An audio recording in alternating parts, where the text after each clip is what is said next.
바울은 에베소에 있었으면서 사역을 하며 하나님으로부터 감동을 받았습니다. 예루살렘과 로마로 가야 한다 하는 성령의 감동이었습니다.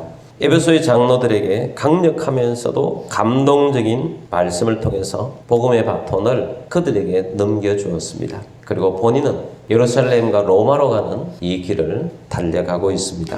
눈물로 기도하면서 헤어지고 이제 예루살렘으로 가고 있습니다. 오늘 본문에는 어떤 여정으로 가게 되었는지를 이렇게 하나하나 지명 이름을 말씀하면서 예루살렘으로 가는데, 이제 예루살렘까지는 아직 본문에는 없고 가이사라라는 지역까지 가게 되었다 하는 것입니다. 자, 가는 도중에 특징이 있는 두 곳이 있습니다. 두로와 가이사라입니다.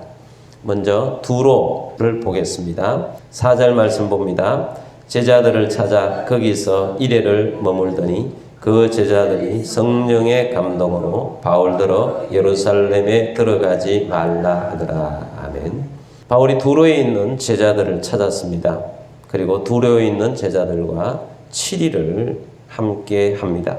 그리고 거기에 있는 두로에 있는 제자들이 성령의 감동을 받았습니다. 어떤 감동을 받았느냐? 바울더러 예루살렘에 들어가지 말라 하더라. 지금 바울은 예루살렘으로 가기 위해서 열심히 오고 있는데, 거기에 성령의 감동을 받은 두로의 제자들이 예루살렘에 가지 마십시오 라고 말씀한 것입니다. 이전에도 바울이 여러 성으로 다닐 때에 성령에 민감한 사람들이 바울에게 말한 것이 있습니다. 예언이죠. 무슨 예언을 하느냐? 예루살렘으로 가면 핍박과 환난이 기다립니다. 이 예언을 바울에게 계속 해준 것입니다. 그러나 바울은 그들의 예언을 받았다고 해서 자신이 주님으로 받은 하나님의 뜻, 주님의 뜻을 포기하지 않습니다. 두로에서도 마찬가지였습니다. 성령의 사람들이 예루살렘에 들어가지 말라고 했지만 예루살렘 행을 포기하지 않습니다. 5절 말씀 봅니다. 이 여러 날을 지낸 후 우리가 떠나갈새 그들이 다 그 처자와 함께 성문 밖까지 전송하거늘 우리가 바닷가에서 무릎을 꿇고 기도하고. 아멘. 두로에서 예언을 받긴 했지만 바울은 뜻을 굽히지 않고 떠나게 됩니다. 떠나면서 그들은 무릎을 꿇고 함께 기도를 했습니다. 그리고 그 다음에 쭉 또 가면서 가이사랴에 도착하게 됩니다. 가이사랴에는 유명한 전도자 빌립 집사가 있습니다. 그 4명의 예언하는 딸이 있었습니다. 그런데 그들과 함께 있는 중에 유명한 예언자인 아가보 선지자가 가이사랴에 도착한 것입니다. 이전에 아가보가 예언한 것이 있죠. 앞으로 예루살렘에 큰 흉년이 될 것이다.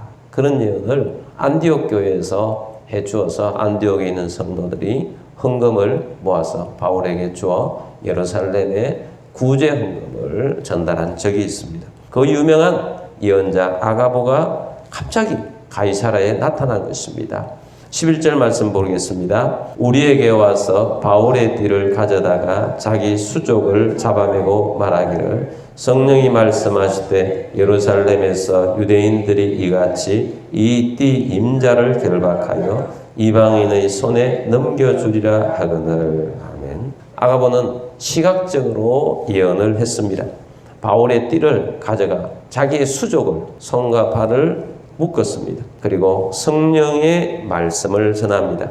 예루살렘에서 유대인들이 이같이 이 띠 임자를 결박하여 이방인의 손에 넘겨주리라. 이런 예언을 합니다. 예루살렘에서 유대인들이 이 띠 임자가 누굽니까? 바울입니다. 유대인들이 바울을 결박하여 이방인의 손에 넘겨줄 것이다 라고 시각적으로 보여주면서 예언을 하게 된 것입니다. 이 예언을 바울 혼자만 있을 때 들은 것이 아니라 가이사랴에 있는 성도들과 바울이 함께 지금 동력자들과 같이 움직이고 있는데 동력자들도 이 강력한 예언을 듣게 되었습니다. 이 들었던 사람들이 어떤 반응을 보이겠습니까? 당연히 바울의 예루살렘 행을 반대할 것입니다. 그래서 그들 모두가 바울의 예루살렘 행을 가지 말라고, 가지 마십시오, 그렇게 만류를 하게 됩니다. 13절 말씀 봅니다. 바울이 대답하되 여러분이 어찌하여 울어 내 마음을 상하게 하느냐? 나는 주 예수의 이름을 위하여 결박당할 뿐 아니라 예루살렘에서 죽을 것도 각오하였노라 하니. 아멘. 바울은 이렇게 말합니다. 어찌하여서 울어서 내 마음을 상하게 하느냐. 바울은 이렇게 말하는 것입니다.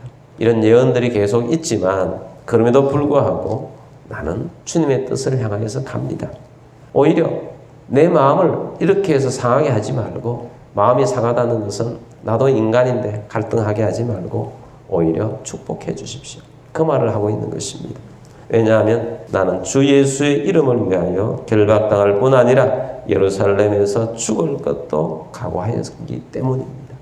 나는 환난과 핍박이 있다고 하지만 나를 결박하여서 이방인의 손에 나를 넘겨주어서 예수님처럼 십자가에 못 박혀 죽는다 할지라도 나는 죽음을 각오하고 이 길을 걸어가고 있는 것입니다. 그러니 내 마음을 상하게 하지 마십시오. 나를 갈등하고 고민하고 뒤로 후퇴하게 하지 마십시오. 그렇게 부탁하고 있는 것입니다.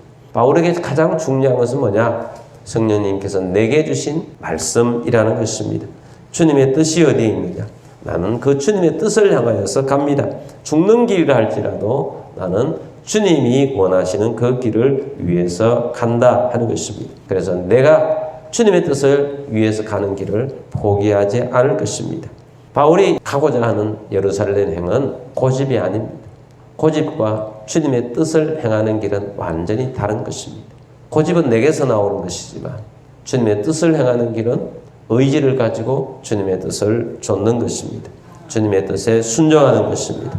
여러분, 오늘날 우리에게 있어서 주님의 뜻 수행하는 것이 이만큼 중요하니 주님의 뜻을 따를 때에 강한 결단을 하고 믿음으로 나아가는 우리 모두가 됩시다. 주님의 뜻은 순종하라는 것입니다.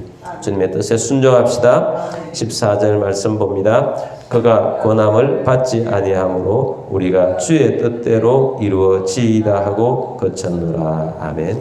권함을 받지 아니해서 축복해 줍니다. 주님의 뜻이 이루어지이다. 왜냐하면 바울이 주님의 뜻을 향하여 갔기 때문입니다. 여러분, 오늘 우리들에게서 가장 중요한 것이 무엇입니까? 내가 하고 싶은 것이 가장 중요한 것이 아니고 주님의 뜻이 이루어지는 것이 가장 중요합니다. 여러분, 오늘 우리들에게 가장 중요한 이 주님의 뜻, 이 바울이 걸어갔던 중요한 이 길을 성령이 또한 감동을 주어서 핍박과 환난이 기다린다고 하지만 오히려 그 말을 들으면서 바울은 더 환난을 각오하고 주님의 뜻을 가는 것입니다. 그래서 이런 성령님께서 여러 가지 형태로 여러 사람을 통해서 말씀하여 주신 것은 바울에게 있어서 막는 길이 아니라 도리어 그 말을 들으면서 환난을 각오하고 또 각오하면서 받아들이며 가기 때문에 오히려 믿음이 더 굳세워져서 가게 되는 것입니다. 그래서 성령님께서 성령의 사람들을 통해서 예언해 주신 것입니다. 오늘 우리들에게 하나님이 주시는 뜻을 따라서 우리가 믿음으로 주의 뜻을 따르는 자가 되기를 원합니다. 전진합시다. 믿음으로 전진합시다. 우리가 찬양 불른 것처럼 주 예수만을 위해서 달려가는 믿음으로 전진하는 우리들이 되기를 바랍니다. 주님이 기뻐하시는 주의 뜻을 이루는 주의 백성들이 다 되시기를 주의 이름으로 축복합니다.